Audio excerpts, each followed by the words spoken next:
국제원자력기구 즉 IAEA가 내놓은 후쿠시마 오염수 방류 최종 보고서에 우리 정부가 입장을 내놨습니다. 존중한다입니다. 심층적인 분석 내용은 조만간 내놓기로 했습니다. 다만 존중에 그쳐선 안 되고 우리 정부 자체적으로도 따지고 검증해야 한다는 지적도 나옵니다. 먼저 이혜원 기자입니다. 우리 정부는 IAEA의 종합 보고서에 대해 일단 존중한다는 입장을 밝혔습니다. IAEA가 국제적으로 합의된 권위 있는 기관이기 때문에 거기서 내린 거에 대해서 존중한다는. 다만 보고서 내용에 대한 구체적인 판단은 내리지 않았습니다. 하지만 계속해서 문제로 제기되는 알프스의 성능 시험에 대한 입장은 크게 달라지지 않을 걸로 보입니다. 재정화 과정은 배출 기준치를 만족할 때까지 반복이 되기 때문에 기준치를 초과하는 오염수가 그대로 방출될 일은 없는 것으로. 지금으로선 30년 이상 오염수 방류가 이뤄질 걸로 보이는데 잦은 고장으로 논란이 됐던 알프스의 안정성의 검증 방안이 우리 보고서에 반드시 담겨야 한다는 지적입니다. 또 후쿠시마 원전의 우리 측 전문가가 상주해 방류 전 과정을 상시 점검해야 한다는 요구도 높습니다. 생태계에 미칠 위해성 확인을 위해 장기 환경 영향 평가를 추진하는 것도 중요 과제입니다. 이런 가운데 대통령실은 IAEA의 최종 보고서에 대해 정부는 우리 국민의 건강과 안전을 최우선에 둘 것이라고 밝혔습니다. JTBC 이혜원입니다. 네, 우리 정부는 IAEA의 최종 보고서를 존중한다고 했는데 그 보고서 안에는 일본 후쿠시마의 수산물 관련 내용도 있었습니다. IAEA의 입장은 먹어도 문제 없다였습니다. 일본은 벌써 후쿠시마 수산물 수입 규제 폐지를 압박하고 있습니다. 박상욱 기자입니다. IAEA는 최종 보고서를 통해 후쿠시마 수산물을 섭취해도 방사선의 피폭 정도가 국제 기준에 부합한다고 했습니다. 그러면서 도쿄전력이 지난해 3월에 만든 자료를 그대로 실었습니다. 일본 성인의 하루 해산물 섭취량을 많게는 300g가량으로 보고 자국산 수산물을 이렇게 먹어도 방사선량 한도의 50만 분의 1 수준에 불과하다고 했습니다. 일본은 이걸 지렛대 삼아 후쿠시마산 수산물 수입 재개를 압박하고 있습니다. その上で東日本大震災後の日本産食品等に対する輸入規制の撤廃は引き続き政府の重要事項であり. 이에 우리 정부는 후쿠시마산 수산물의 수입은 없다고 재차 강조했습니다. 하지만 후쿠시마 수산물 등에 대한 우리 측의 구체적인 장기 환경 영향 평가는 아직 나오지 않았습니다.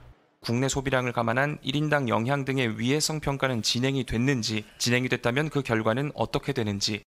대책 같은 걸 수립하는 이런 과정이 진행되고 있지만 아직 마무리가 안 됐기 때문에 그 구체적인 결과를 지금 말씀드릴 단계는 아니다. 국제 분쟁에 휘말리지 않기 위해선 더 확실한 대책이 필요하다는 지적도 나옵니다. WTO 규정에는 우리가 위험 분석, 위험 평가, 위험 자료를 가지고 있어야 한다는 규정이 되어 있습니다. 현재 수준에서 가능한 방사능 위험 평가와 분석을 우리가 하지 않으면 안 됩니다. JTBC 박상욱입니다. 네, 일본은 오염수 방류에 속도를 내고 있습니다. 당장 8월에 방류할 것이라는 전망도 나옵니다. 기시다 총리는 다음 주에 윤석열 대통령을 만나 이런 내용을 설명할 예정입니다. 도쿄에서 김현애 특파원입니다. 기시다 후미오 일본 총리가 다음 주 리투아니아에서 열리는 북대서양 조약기구 정상회담을 계기로 한일 정상회담을 추진하고 있다고 일본 마이니치 신문이 보도했습니다. 이 자리에서 윤석열 대통령에게 직접 오염수 방류에 대해 설명하고 이해를 구할 것이라고 덧붙였습니다. 국제원자력기구 IAEA의 최종 보고서가 나오자마자 일본 정부가 방류를 위해 발빠르게 움직이는 걸로 보입니다. 일본 언론은 일본 정부가 8월 오염수를 방류하는 쪽으로 조정에 들어갔다고 보도했습니다. なお、ALPS処理水の海洋放出の時期は本年春から夏頃と見込むとお示しをしてきており、この方針に変更はありませんが. 일본 정치권도 거들고 나섰습니다. IAEA 보고서로 다른 나라의 이해를 얻어낼 수 있다거나 안전성이 국제기구에 의해 평가된 건 대단하다. 방류를 신속히 추진해야 한다는 목소리가 나왔습니다. 일본 원자력규제위원회는 오는 7일 도쿄전력 방류 설비에 합격증을 주기로 했습니다.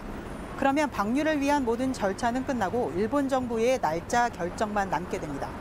도쿄에서 JTBC 김현희입니다.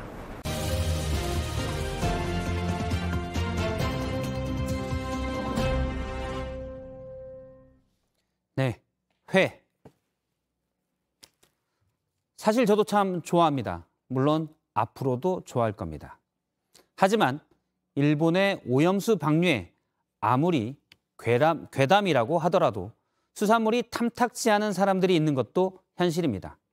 물론 국제원자력기구의 말처럼 그 영향이 미미할지라도 누군가에게는 구지가 될 수 있는 부분입니다. 그래서 드는 의문입니다. 전문가들인 IAEA의 분석은 존중할 수 있습니다. 여기서 제 의문은 미미입니다. 영향이 미미한 것이 아니라 아예 없는 방안이 있다면, 혹은 훨씬 미미한 방안이 있다면 우리는 처음부터 그것을 일본에 요구하는 게 맞지 않았냐는 겁니다. 일본의 경제적인, 다른 말로 하면 저비용 대책을 왜 우리가 두둔하고 나서야 하는지입니다.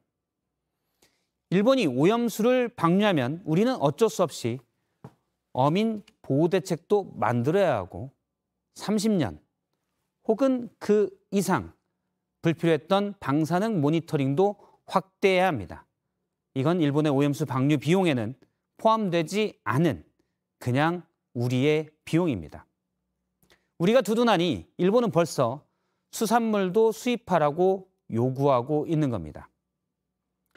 IAEA는 도쿄전력의 오염수 방류 계획이 사실상 문제 없다고 했습니다. 계획은 당연히 문제 없겠죠. 여기서 갑자기 생각난 전설의 주먹 타이슨의 말.